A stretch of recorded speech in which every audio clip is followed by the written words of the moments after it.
ఈరోజు ప్రతి కుటుంబము, ప్రతి వ్యక్తి శాపము, రోదన, సమస్యలు, చిక్కులు, ఇరుకులు, ఇబ్బందులు ఇవన్నీ కలుగుతున్నాయి. వాటికి కారణం ఏంటంటే 90% మనము కొని తెచ్చుకుంటున్నాం. మనమే కొని తెచ్చుకుంటున్నాం. ఇంకా 10% ఏంటంటే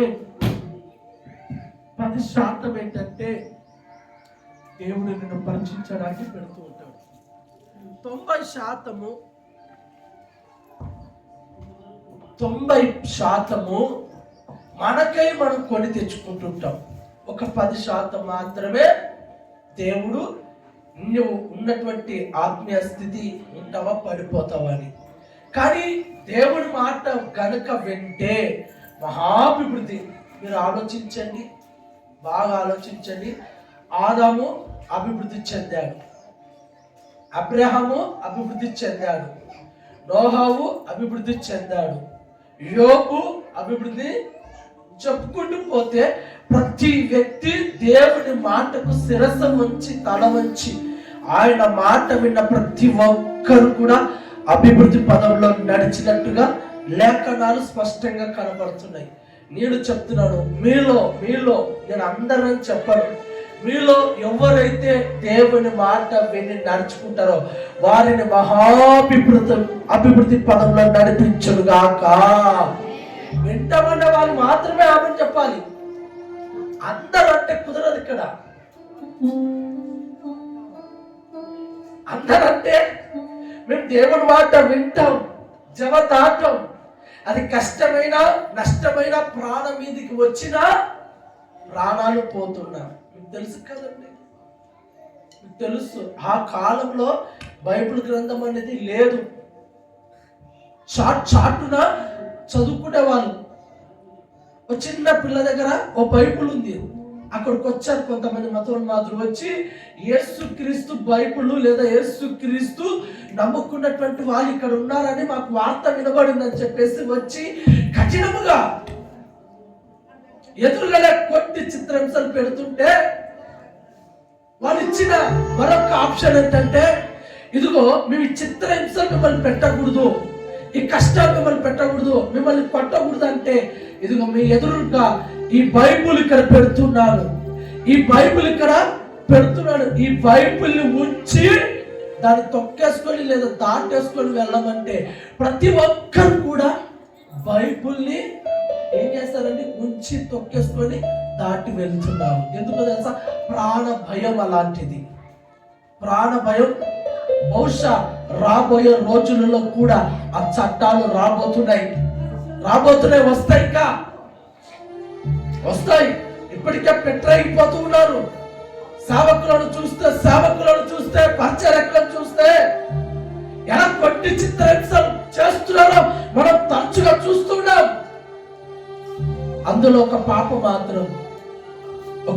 మాత్రం ప్రాణాలకు తెగించి దగ్గరకు వచ్చేది. ఆ అమ్మాయి కూడా ఉంచి దాటిపోతుంది అనుకున్నారు. కానీ అమ్మాయి ఏం చేసింది తెలుసా? ఆ బైబిల్ తీసుకొని తన అలాగు తుడుచుకొని చక్కన పెట్టుకొని ముద్దాడుతుందండి. ఈరోజు మరి దేవుని వాక్యానికి, దేవునికి వెలగట్టి ఆయన మాటకు లోపలి ప్రాణాలు పోతున్నా సరే ప్రాణాలు విడవడానికి సిద్ధపడాలే, కానీ దేవుని మాటను తిరస్కరించకూడదు. ఈరోజు మరి నువ్వు కూడా, మీలో కూడా దేవుని మాట వింటాము అన్న వాళ్ళ మీద దేవుని ఆశీర్వాదాలు మెండుగా దిగవచ్చునుగాక. ఇప్పుడు చెప్పండి, దిగవచ్చునుగాక. ప్రాణాలకు తెగించే తత్వమునికి రావాలి. వారు పెట్టేది ప్రాణం మీద పెడతాడు, వాడు పెట్టేది కుటుంబం మీద పెడతాడు, వాడు పెట్టేది తల్లి పిల్లల మధ్య గొడవలు పెడతాడు. తల్లి పిల్లల మధ్య గొడవలు, ప్రాణం మీద రోగం. యోబుకు పెట్టలేడా రోగం? పెట్టలేడా? ఎలాంటి రోగమో తెలుసా? పెంకు తీసుకొని గోక్కుంటున్నాడండి. మన భాషలో చెప్పాలంటే గజ్జి. వచ్చిన వాళ్ళకి చూడండి, అలా రాక్కుంటున్నాడు. అదొక నవ్వ లేదా అదొక సంతోషం, సుఖంలా కనిపిస్తుందంట గోక్కుంటుంటే. అంత అలాంటి రోగం ఈ రోజు నీ మీదకి నా మీదకి వస్తే ఆలోచించండి. ఏది వచ్చినా నేను మాత్రం దేవుని మాటను. లోతు అబ్రహాము ఇద్దరు ఉన్నారు. అబ్రహాం దేవుని మాట విన్నాడు, లోతు దేవుని మాట వినకపోయినా అబ్రహాం గారికి చాయిస్ ఇవ్వచ్చు కదా. ఇంతవరకు నేను వెంబడించాను, ఇంతవరకు నీ వెంట నడిచి వచ్చాను, ఇంతవరకు నీతో కలిసి ఉన్నాను, ఇప్పుడు నీ నుండి దూరం అవ్వడం ఎందుకో మనసు నాకు అంగీకరించడం లేదు.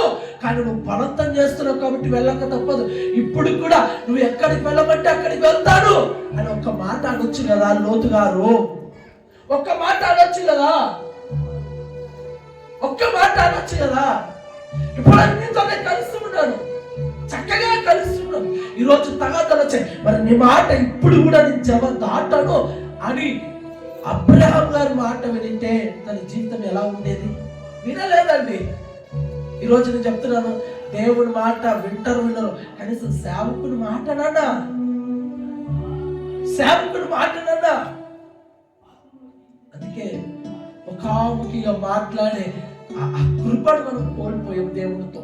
ఈరోజు సేవకుడితో మాట్లాడుతున్నాం ఆ ముఖాముఖిగా, ఇది కూడా కోల్పోకూడదు. మనం కోల్పోకూడదు అంటే ఆయన మాటను పట్టుకొని నడవండి. నిశ్చయంగా నా ప్రభు యోబుకిచ్చిన ఐశ్వర్యం, ఆశ కలిగిన వారు యోబుకిచ్చిన ఐశ్వర్యం, యోబుకిచ్చిన అంతస్తులు, యోబుకిచ్చినటువంటి ధనము దేవుడు మీకు దయచేయునుగాక. యోబుకు వచ్చిన రోగం మీకు దయచేయునుగాక. ఒక్కరు చెప్పలేదు. ఐశ్వర్యం, డబ్బు, అంతస్తులు అనేప్పటికీ అందరిలో ఆమె. మన రోగం కూడా వద్దా? ఆ సమస్యలు వద్దా? కావాలి అవి కూడా. ఇంకెంతకాలం అండి, ఇంకెంతకాలం? జస్ట్ ఒక 30 సంవత్సరాలు అంతే. 30 సంవత్సరాలలో ఎప్పుడు వెళ్ళిపోతామో తెలియదు. కాబట్టి ఈ ఉన్నత రోజు దేవుని వాక్యానికి